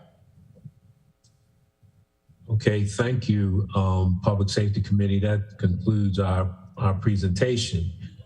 But I want to end with, I always tell folks that the Office of Emergency Management is the best investment in the city. It's the best deal in town for what little the city puts into the Office of Emergency Management. They have a massive return on the city's investment, and that's the truth. And I'd like to thank my staff for presenting tonight. The 5 folks that work with me are very, very talented, as you can see, and they make it happen day in and day out, and I thank them. And we're open for questions. Thank you so much, Director Simmons and staff. This was incredible. You all done it all. One other thing, I want to mention those business recovery meetings that Alderwoman Tierney and I were on Mondays. There was also one on Tuesday. I was the council rep that we had every single Tuesday where every department reported out. We had guest speakers to come in. We had in the beginning when the nursing homes were being hit the hardest, I think it was Carroll County came in. We've had Anne Arundel Medical, but that was extraordinary. And then we brought in our partners from the county council representative and our state delegation. And so it was definitely well worth what we heard, what we saw, and what was very necessary to get through this pandemic. And what I will say is you've brought to us, along with police and fire, what the public does not see. We hear too often than not, what is the city doing? Well, the city's doing a lot. And that was one reason why I thought that these presentations were extraordinarily necessary for persons in the public to see what's going on behind the scenes, in front of the scenes, on the side of the scenes, above the scenes, below the scenes, and get a good grasp of the work that is being done in the city. I don't want anyone coming to me and saying, well, the city isn't doing anything. Then it's talk to the hand. After seeing these presentations, and Alderwoman Tierney and Alderwoman O'Neill, most lately, we've been getting a lot of emails concerning the city. And we have responded in a way that was eye-opening to the public. And so that's basically my spiel. Now, Director Simmons, you have, as you said, I'm going to pick up on what you said, great and talented people. Obviously, you run a lot off of grants, but I'd like to know a little bit more about your staff, and we don't want to get into personnel issues necessarily, but I don't know what they get paid, but I would like to hear something from you concerning staff, possibly upgrades, because what you all do touches every single solitary department in the city. Not one is exempt. So give me a little snapshot of your staffing and possibly what you think needs to be some upgrades. So I just wanted to kind of reiterate something that in the beginning of the pandemic, remember, we didn't meet only on Tuesday, we met every day. So Sunday through Sunday. We did. Yes, we did. And then we eventually, as we started to get a handle on the pandemic, then we cranked it back to a couple of days a week. And then Tuesday, now we meet once a month, so we're still meeting. As far as my staff is concerned, I've had some conversations with the appropriate people. I want to look at my deputy director and his position. When I look at comparable jurisdictions and their deputy directors, he is not paid at that level. So I've had some conversations with the appropriate individuals, and we're starting that. We're starting to look at that process. The other one would be the grants coordinator position, in that the grant coordinator does a lot of grant stuff, but Trevor's responsible for just as much as any of his other colleagues in the Office of Emergency Management. He writes IAPs. He's responsible for responding to activations and deployments, et cetera. So I think that when they did the desk audit, they said that that's a grant coordinator's position and focusing everything on grant, when he's more or less emergency management specialist. And if you look around, that's an industry standard term. If you look around through, and I think you and I had this conversation the other day, and I showed you some positions similar to his and some in the region, is I want to get that reevaluated and turn that into what it really is, an emergency management specialist position, and anything that comes with that. All right. Thank you so much. Yes, we looked at the United States Naval Academy. We also looked at Montgomery County. And based on what you've shown us and given us today, and I do believe it's certainly well worth the change that we need to make. Just because we do it or haven't done it before doesn't necessarily bode well, but we can make changes, and whatever the Public Safety Committee can do to make that happen. We have Alderwoman Tierney here, who's our chair of our Finance Committee, and Alderwoman O'Neill, who's on that committee as well. So whatever you need for us to do, and I know Alderman Gay will be right there with us as well. Whatever we need to do to make that happen, you let us know. And we'll be right there front and center to do it, because we have an awesome team, and I've seen it up close and personal, especially over the past 2 years. And thank you all so very much for bringing this to us. We'll start with questions. Alderman Gay, and then Alderwoman O'Neill, and then Alderwoman Tierney. And I will say this, as with police, we had to have another meeting. If we can't get it all in today, but I do want to leave the last 5 minutes to deal with the panhandling legislation. I think we should be able to do that within 2 minutes. Alderman Gay is good with the amendment. Alderwoman Tierney and Alderwoman O'Neill as well are sponsors of that amendment. So we only need, I do believe, 3 minutes at the end of here. So we'll stop at probably 7:57 to get that 3 minutes in. But if we need to take this a little bit further at our next Public Safety Committee meeting, my understanding with my conversation with Director Simmons is that we're going to have a presentation from our Office of Community Services for our April meeting. So we're going to take the next 15 18 minutes here. We need a little bit more time. We'll roll over 20 minutes, possibly for the April meeting. Alderman Gay. Thank you. Again, I would vote that we just stay later. I hate rolling over into other meetings. But remember, we might have a hard stop. There may be somebody else that we have to be respectful to. Okay. Is that correct, Ms. Green? I'm assuming so. So I'll move fast. My first question is related to the operational budget. It was on, I forget what slide that was. I just had a question as it related to the, I think, $10,598 for contractual services. What are the contractual services? Dave, you want to take that one? I can do that from by heart, my friends. Here we go. And this is a case of where it looks like we get more money than we do. 79.50. So there are two things in that line item. It's 10,500 total. The first is $7,950. It goes to Stanton Center winter relief. You know, we use Blessed Tech, as I'm sure you know, to staff that overnight every night when the temperature hits the threshold. So that obviously we manage that program, but you'd look at that budget and think we get a lot of funds. We send that right back out to the community through Blessed Tech. That's $79.50 of that $10,500. The remaining is $2,550, and that is our Comcast cable bill so we can maintain connectivity in the EOC. As you know, we activate sometimes with notice and sometimes without, and we need to have that connectivity, and that's just a required service that we need, and that's the rest of it. Per month? Oh, I hope that's for the year.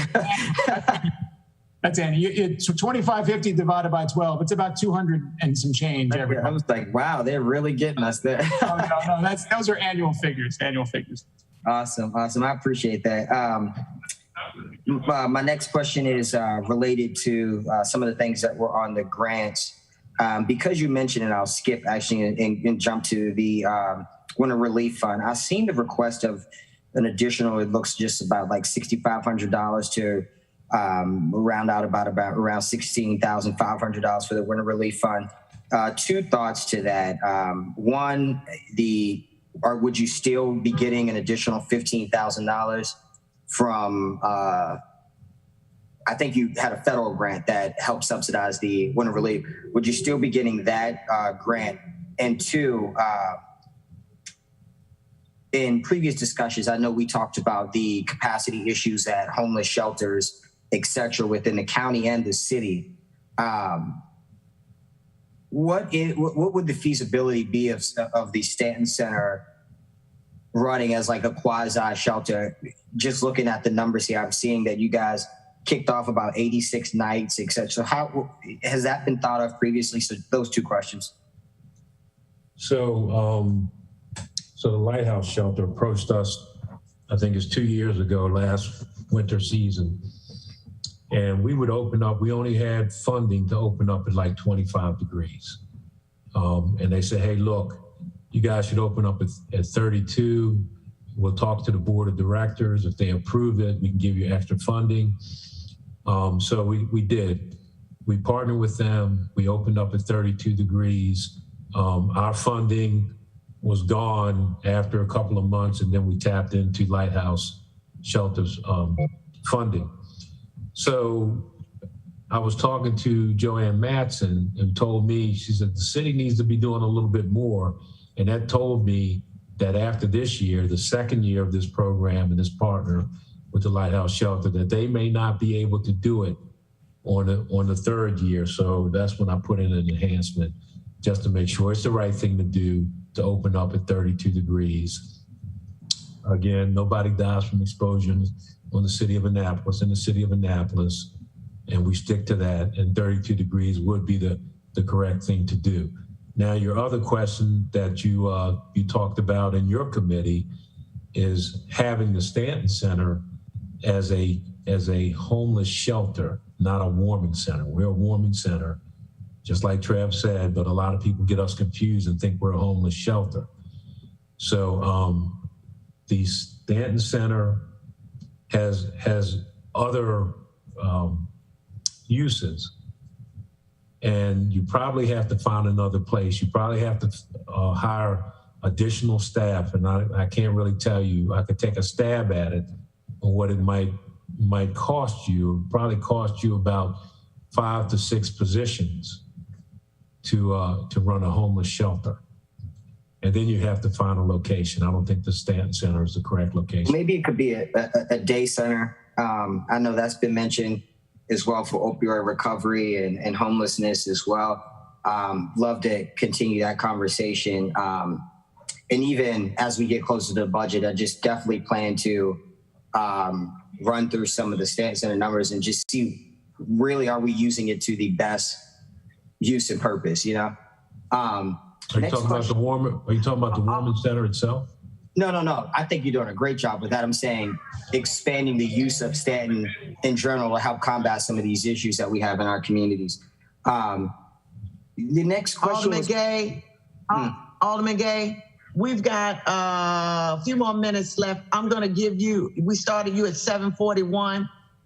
We're now at 7:48. I'm going to give Alderwoman O'Neill 7 minutes, Alderwoman Tierney 7 minutes, and that's 7 minutes for everybody. The next go round for the April meeting, then I'll give each one of you 10 minutes, and then we'll do the Office of Community Services. That's the only fair way to do it here. So hold your questions. Alderwoman O'Neill, you've got, it's 7:48. You've got till 7:55. Thank you very much.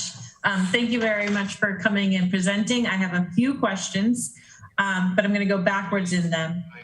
When MK put up the slide talking about the different positions that included Tiona Hayes, Brandon Gosnell, there were 3 positions that didn't have anybody's name by them. Are those currently not filled positions? The narcotics officer, the field support liaison, and the snow specialist. Oh, SUD specialist. Sorry, I can't read my own writing. So 3 of those positions, we don't want you to know who they are. Okay, I was just making sure. They're working at a street level, and we want to keep their identity anonymous. Okay, so, I'm more concerned about whether they were filled or not. They are filled. Perfect. They are filled. The substance use disorder liaison in the police department we're in the process of filling that position right now. Perfect, thank you. My other question was, you mentioned overtime hours were covered by one of the grants. Do you have an idea per year how many overtime hours you're looking at? It changes per year. If we have an active year, it's a lot. If we don't have an active year, it's a little, and Dave may know, could give you a ballpark on that one.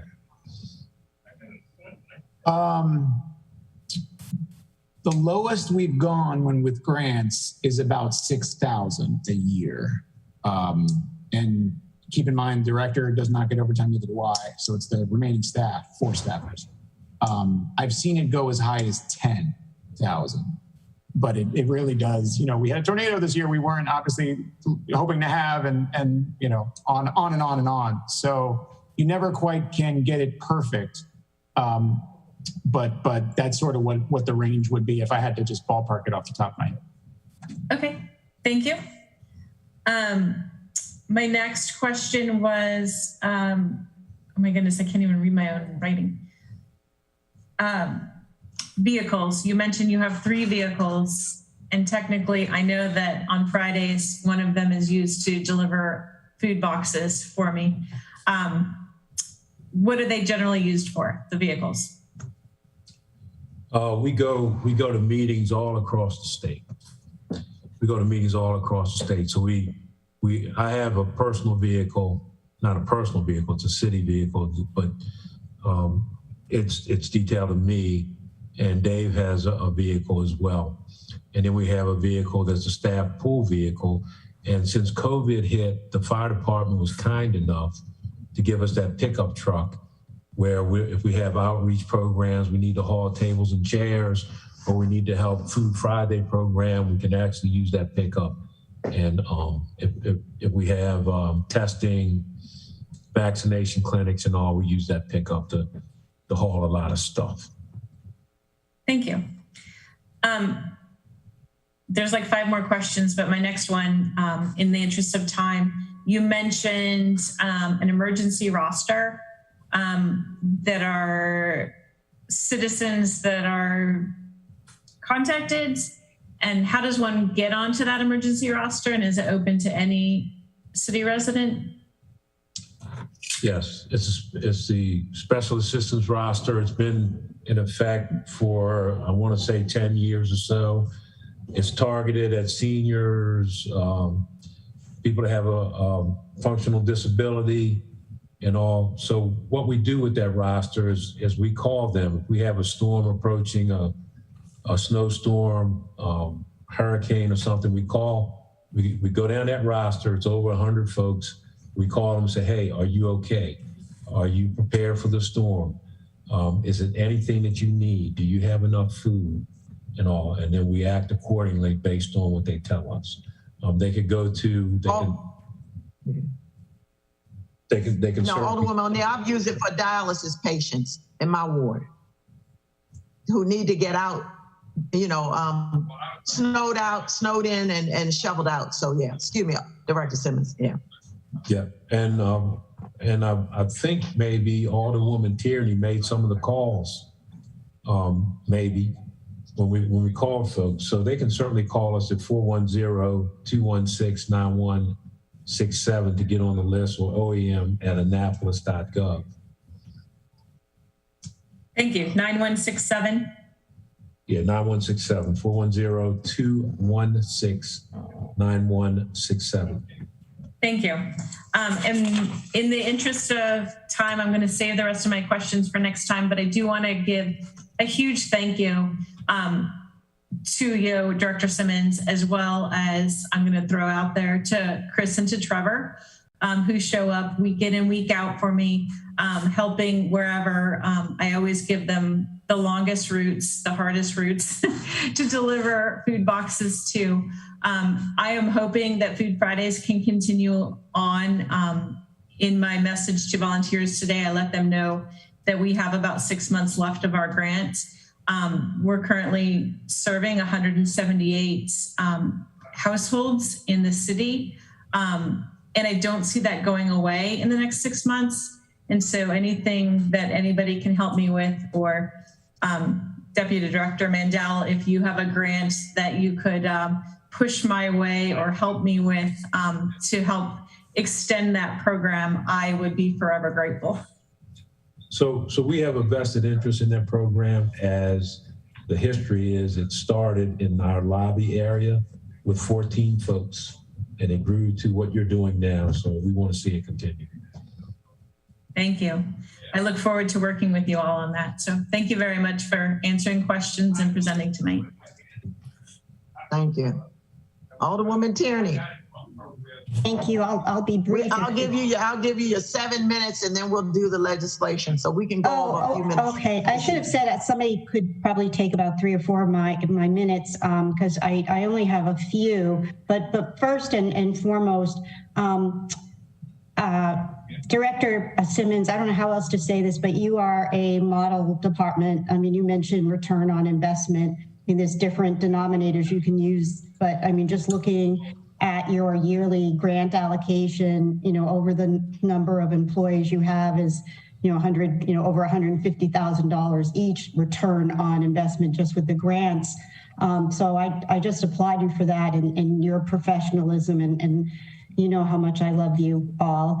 But question, on the grants, I remember last year you had emergency management planners, training and outreach coordinator, BRIM team coordinator, assistant project coordinator, and the COVID logistic officer positions were all funded by grants. Is that still the case?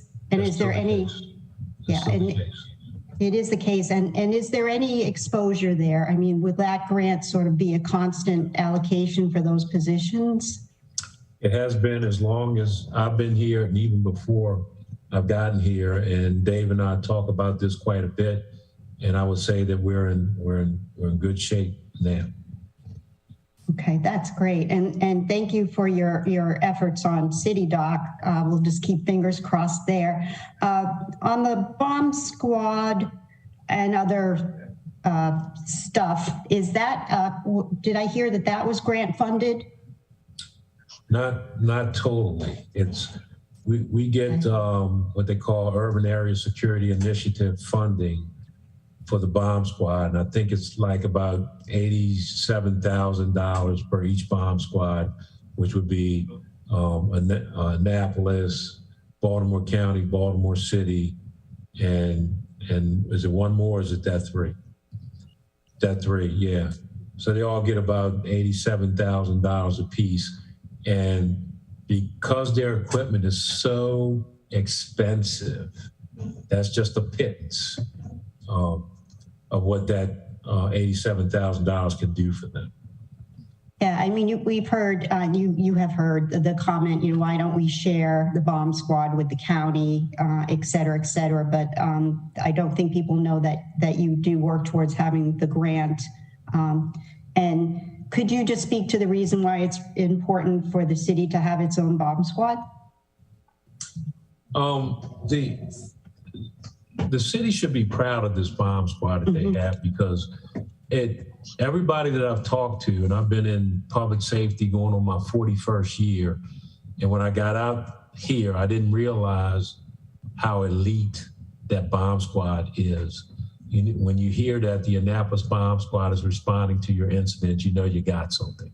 And I would even go as far as to say that they're even more elite than the state bomb squad, which covers the whole state. So they not only do for Annapolis, but they do for other regional jurisdictions as well. So we should be proud of that unit.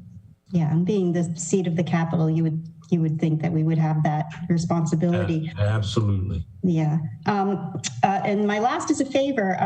The Annapolis.gov OD free, that snapshot that you showed, the graph of the improvement, is that something that can be put in a JPEG or something so I can share with my constituents? It was just the one-page summary of the improvement, or I guess I could do a screen. So MK can help you out. MK. Hi, yes, we can do that for you. A lot of that is also in the end of year report, which I can put in a JPEG for you as well. Oh, thank you so much. I really would like to share that, especially the improvement in Ward 1. So thank you very much. Thank you. Thank you so much. Alderwoman Tierney, you got 2 more minutes, but we'll stop. I can't express my appreciation enough. I could go on for hours. When it comes to OEM and the tornado, words, there are not enough words in the dictionary. I will say when it all happened, I didn't know what to do. I really didn't know where to start and where to go, but you all just took over, and I felt much, much better. It was a miracle to watch, to be honest. You all just did everything. And obviously I didn't realize that was Chris's first day on the job. My goodness, welcome, welcome. And so you all, it was flawless. The hurdles that we've had nothing to do with our efforts. Everybody worked as a team. The action committee, the action group, I think was right on target. I've never seen an operation like I saw with that tornado. And if I had to pick anybody, you all would be at the top of the list. But anyway, be that as it may, thank you all so very, very much. We got a couple of minutes and I'm gonna go on to, and like I said, next time around, we'll have the Office of Community Services, which is temporarily under Director Simmons's leadership at this time. And we're gonna have each one of you, Alderman Gay, Alderwoman O'Neill, and Alderwoman Tierney, will each have another 10 minutes to ask questions. I'd like for you all to ask your questions here because then the public gets to hear the questions and the answers. So that is so very important. But as 0422, aggressive panhandling, for the purpose of clarifying that aggressive panhandling is a misdemeanor offense and generally related to aggressive panhandling. We have the first reader, staff report, fiscal impact note, and the amendment that Alderwoman Tierney, Alderman Gay, Alderwoman O'Neill, and I joined in on. We had a very robust discussion last month about this. I spoke with Alderman Gay before we got started today. He's in support of this and will be voting in favor. I'm going to assume the same for Alderwoman O'Neill as well, and yours truly will be doing the same. Do I hear anything else, or can I get a motion for a favorable recommendation on 0422? Alderwoman, I'm sorry. Could I just say something? I do want to thank my colleagues. I did not co-sponsor this legislation at first. It did come from the mayor's office, but being in Ward 1 and predominantly downtown issue, I wanted to find a way to support it. And I'm so glad we had the opportunity at the last meeting to really drill down and say, well, what do we want to do here? You know, we want to prevent just an action that goes to the level of getting some sort of response. And the way the legislation, I think it brought attention to the code that it was really written poorly. I mean, some of the language in there, describing aggressive panhandling as, if I remember correctly, it was, when there were people, when you had two people in pairs or something. It was just, borderline discriminatory. And I'm so glad we had the opportunity to specifically define aggressive panhandling. And I thank Assistant City Attorney Kerry Berger for doing that. So thank you very much. And thank you, Alderman Gay. Thank you. Thank you. Thank you, Ms. Berger. Appreciate your assistance on this. Can I get a motion regarding 0422 for a favorable recommendation to the council? I make a motion for favorable recommendation to the council for 0-4-22. Can I get a second? Second. Second. All right. All in favor, say aye. Aye. Aye. Yes, Ms. Green. I think you should change it to recommend with amendments. Oh, I'm sorry. You're absolutely correct. Maybe we should vote on the amendment first. I think that's what we probably should do. Vote on the amendment first. Can I get a motion for a favorable recommendation regarding the amendment? I'm sorry. I'd like to make a motion to recommend the amendments to 0-4-22. Second. All right. Can I get a second? All right. Second. All right. All in favor? Aye. Aye. Aye. Aye. No opposed. Okay. Now, as far as the entire legislation 0422 as amended, can I get a motion? Yes. I'd like to make a motion to forward as amended. All right. Can I get a second? Second. Thank you. All right. All in favor as amended, signify by saying aye. Aye. Aye. Aye. I hear no opposed. So we will forward this 0422 to the entire council as amended. Anything else for the good of the order? We will return on the next day in April is Monday, April the 4th. Like I said, we will have the Office of Community Services. We will start the meeting by continuing with the Office of Emergency Management. 10 minutes, Alderman Gay, 10 minutes, Alderwoman O'Neill, and if Alderwoman Tierney is joining us, 10 minutes as well. And for an hour and a half, we'll have the presentation by the Office of Community Services. Does that sound like a plan? All right. Yes. Can I get a motion to adjourn? Motion to adjourn. Second. All right. Second? Second. All right. I can second. All right. All in favor? Aye. By raising hands. Aye. I think the ayes have it. We will adjourn at 8:06 p.m. Thank you all so very, very, very, very much.